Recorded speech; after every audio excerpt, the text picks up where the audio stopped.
तो Shawn hello गुल्ली और गुल्ली के दोस्तों, घर तो आया था आज अपना कंप्यूटर पे गुल्ली गेम्स आया खेलने के है लिए। अपने और आज शाम दोस्तों 5 के बजे घर। शॉन को अपने घर जाना था, लेकिन शाम होते ही मौसम खराब हो गया और धीमी धीमी बारिश शुरू हो गई। शॉन 2 घंटे से बारिश रुकने का इंतजार कर रहा है, लेकिन बारिश बंद ही नहीं हो रही। शॉन ने अब फैसला कर लिया है, वो अब अपने घर जा रहा है। तो पता नहीं ये बारिश दोस्तों कब आप रुकेगी। मेरे तो और बारिश दर्शक अभी इतनी को तेज नहीं है कि तो शॉन मैं घर ना हर जा चैनल सके। हर शॉन ने वीडियो गुल्ली और गुल्ली से डालूंगी। बताया कि मैंने वो शॉर्टकट बहुत यूज मुश्किल से करेगा बनाया, मेरे और घर जंगल में के वही रास्ते घर एक जाएगा, हॉरर की जिससे वो तरह 20 वही मिनट बोल में रहे घर हैं। पहुंच जाएगा। अगर वो रोड से जाएगा तो उसे 1 घंटा लग जाएगा। गुल्ली ने कहा, शॉन तुम जिस जंगल की बात कर रहे हो, तुम्हें पता है ना, सूरज डूबने के बाद वहाँ कोई नहीं जाता। गुल्ली बोला, शॉन तुम कल सुबह घर चले जाना, हम भी तुम्हारे साथ चलेंगे।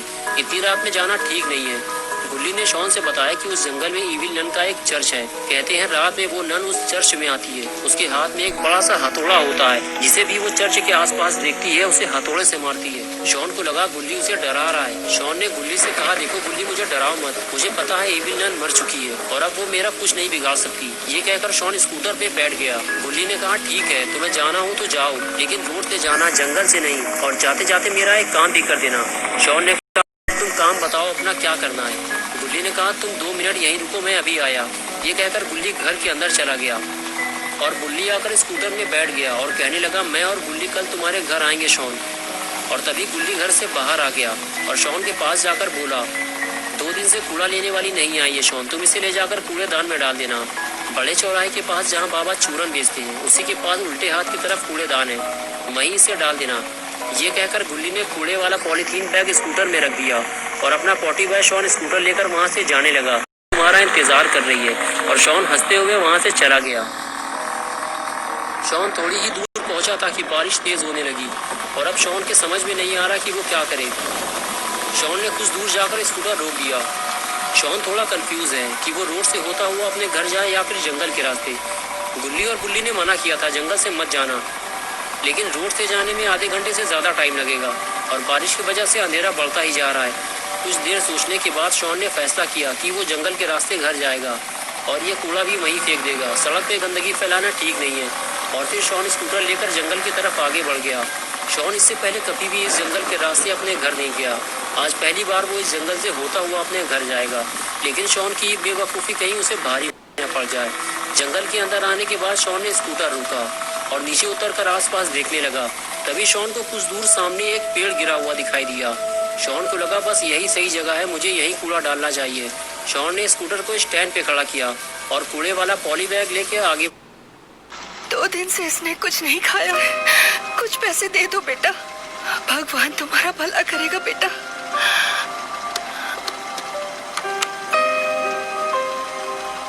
क्यों? बहुत पैसा है। जब पैसा हमारा नहीं होता, दान करना बहुत आसान होता है। कमाओगे तब पता चलेगा। जब तुम्हारे पास खुद का पैसा आ जाए ना, तब कर लेना दान धर्म। बेटा आगे बढ़ गया। शॉन ने उस गिरे हुए पेड़ के पास जाकर कूड़ा डाल दिया, लेकिन तभी शॉन को वहाँ कुछ हलचल महसूस हुई। शॉन को ऐसे लगा जैसे उसके साथ वहाँ कोई और भी मौजूद है, लेकिन दिखाई तो कोई भी नहीं दे रहा। शॉन को लगा कहीं कोई जानवर तो आसपास नहीं है। शॉन ने जल्दी से टॉर्च निकाली और आगे बढ़कर देखने लगा, लेकिन चारों तरफ देखने के बाद भी शॉन को कोई जानवर दिखाई नहीं दिया। लेकिन फिर वो आवाज़ कैसी थी? शॉन ये सब सोच ही रहा था कि तभी किसी चीज़ की आवाज़ ने शॉन को डरा दिया। शॉन ने जब पलट कर देखा तो उसका स्कूटर गिरा हुआ था। किसी ने उसका स्कूटर गिरा दिया था। शॉन स्कूटर के पास जाकर बोला, कौन है यहाँ, किसने मेरा स्कूटर गिराया है? तुम जो भी हो, मैं तुम्हारी इन छोटी मोटी हरकतों से डरने वाला नहीं हूँ। लेकिन शॉन को जब इन सवालों का कोई जवाब नहीं मिला तो शॉन ने वहाँ से निकलना ही बेहतर समझा। शॉन अब इस जंगल के रास्ते अपने घर नहीं जाना चाहता। वो रोड से होते हुए घर जाएगा, लेकिन अब एक नई मुसीबत आ गई है। ये स्कूटर अब स्टार्ट नहीं हो रहा। गुल्ली का ये स्कूटर काफ़ी पुराना हो गया है। गुल्ली को अब इसे बेच देना चाहिए। शॉन की लाख कोशिशों के बाद भी जब स्कूटर स्टार्ट नहीं हुआ तो शॉन ने उसे खड़ा करना ही बेहतर समझा। लगता है आज की रात शॉन को इसी जंगल में गुजारनी पड़ेगी। इस जंगल में बहुत अंधेरा है और पॉटी बॉय शॉन बिल्कुल अकेला है। शॉन को अब डर लगने लगा है। बारिश काफी तेज है और शॉन काफी देर से भीग रहा है। उसे अपना सर छुपाने के लिए कोई जगह ढूंढनी होगी, वरना शॉन बीमार पड़ सकता है। इसलिए वो जंगल की तरफ आगे बढ़ने लगा। शॉन जिधर भी टॉर्च मारकर देखता, बस उसे छोटे बड़े पेड़ दिखाई दे रहे थे। बारिश में पेड़ के नीचे खड़े होना खतरे से खाली नहीं है। शॉन को कोई और जगह ढूंढनी होगी। शॉन को हर वक्त ऐसा महसूस हो रहा था जैसे वो इस जंगल में अकेला नहीं है, उसके साथ कोई और भी है। जंगल की खौफनाक आवाज़ें शॉन को और ज़्यादा डरा रही थी।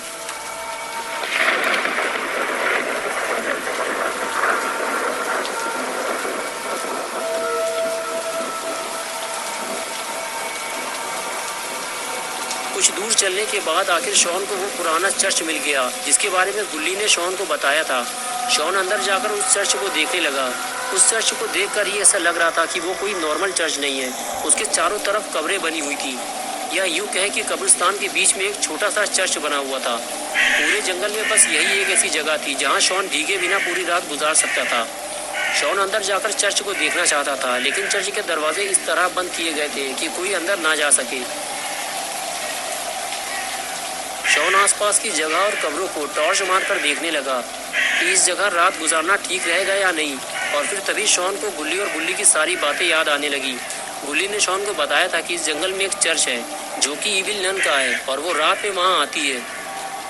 शॉन को अब डर लगने लगा है, कहीं गुल्ली की कही हुई बात सच ना हो जाए। शॉन अब कोई नई मुसीबत में नहीं फंसना चाहता, इसलिए वो यहाँ से जा रहा है। ये जगह कुछ ठीक नहीं लग रही। शॉन को रात गुजारने के लिए कोई और जगह ढूंढनी होगी।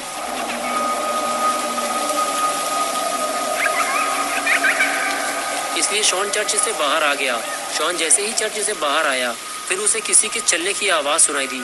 शॉन को ऐसे लगा जैसे उसके सामने से अभी अभी कोई गुजरा हो। शॉन ने हर तरफ टॉर्च मारकर देखा, लेकिन उसे कोई नहीं दिखा।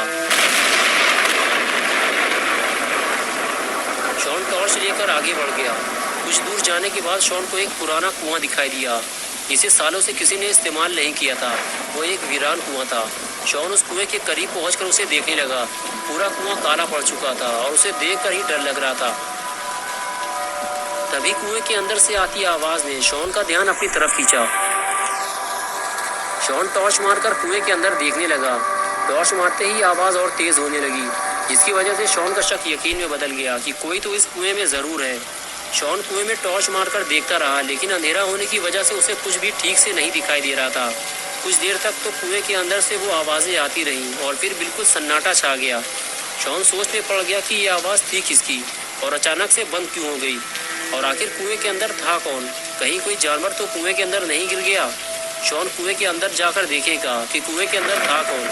शॉन कुएं में लगी सीढ़ी के सहारे कुएं के अंदर उतरने लगा, लेकिन कुएं के अंदर जाना कहीं शॉन को भारी ना पड़ जाए। शॉन जैसे जैसे नीचे उतरता जा रहा है, वैसे वैसे अंधेरा भी बढ़ता जा रहा है और शॉन नहीं जानता कि ये कुआं कितना गहरा है। शॉन टॉर्च मारकर देखता है, लेकिन कोई फायदा नहीं। अंधेरे में शॉन को कुछ दिखाई नहीं दे रहा।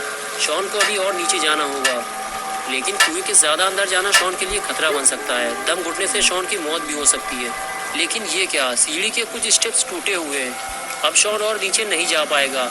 अगर शॉन ने ज़बरदस्ती नीचे उतरने की कोशिश की तो हो सकता है शॉन सीढ़ी से नीचे गिरकर कुएं में डूब जाए। कुछ देर रुकने के बाद शॉन ने कुएं से बाहर निकलना ही बेहतर समझा और वो सीढ़ी के सहारे बाहर निकलने लगा। शॉन कुएं के अंदर अकेला शॉन ने कुएं से बाहर निकलना ही बेहतर समझा और वो सीढ़ी के सहारे बाहर निकलने लगा। शॉन कुएं के अंदर अकेला आया था, लेकिन कुएं से बाहर वो अकेला नहीं जाएगा। कोई और भी है जो शॉन के साथ साथ कुएं से बाहर निकलने वाला है।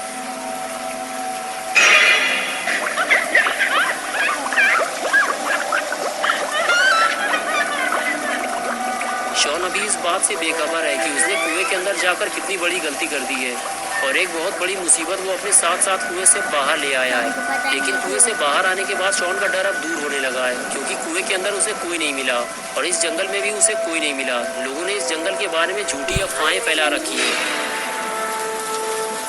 इस जंगल में आना और चर्च में जाना बिल्कुल सेफ है, इसलिए आज की रात शॉन चर्च में गुजारेगा।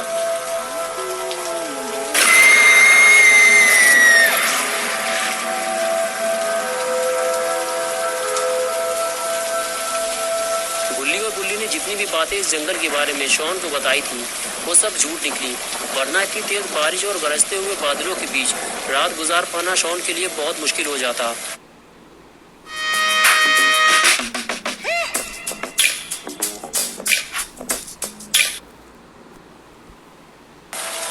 शॉन काफी थक चुका है, उसे नींद भी आ रही, लेकिन उसे समझ में नहीं आ रहा कि वो आराम कहाँ करे। चर्च के चारों तरफ तो कब्रिस्तान बना हुआ है और शॉन कब्रों के बीच आराम नहीं करना चाहता। कहीं किसी मुर्दे ने कब्र से बाहर निकलकर शॉन को पकड़ लिया तो क्या होगा। शॉन ने सोचा इससे तो बेहतर है कि वो चर्च की सीढ़ियों पर बैठकर आराम कर ले। फिर वो चर्च की तरफ आगे बढ़ गया और सीढ़ियों पर बैठकर आराम करने लगा।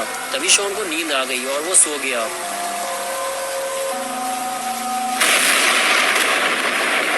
और तभी एक जोरदार बिजली चमकी और सारा माहौल बदल गया। चर्च में बिल्कुल अंधेरा हो गया और क्रॉस का निशान उल्टा हो गया। लगता है इविल के आने का वक्त हो गया है, लेकिन अपना पॉटी बॉय शॉन गलत वक्त पर सो गया है। तो दोस्तों क्या होगा जब इविल शॉन को चर्च की सीढ़ियों पर सोता हुआ देखेगी, ये हम देखेंगे पार्ट 2 में 17 मई को संडे सुबह 8 बजे। दोस्तों अगर आप पार्ट 2 देखना चाहते हैं तो इस वीडियो को लाइक करें, चैनल को सब्सक्राइब करें और बेल आइकन प्रेस करके ऑल नोटिफिकेशन ऑन करना ना भूलें। चैनल को लाइक कीजिए, सब्सक्राइब कीजिए। Bye bye.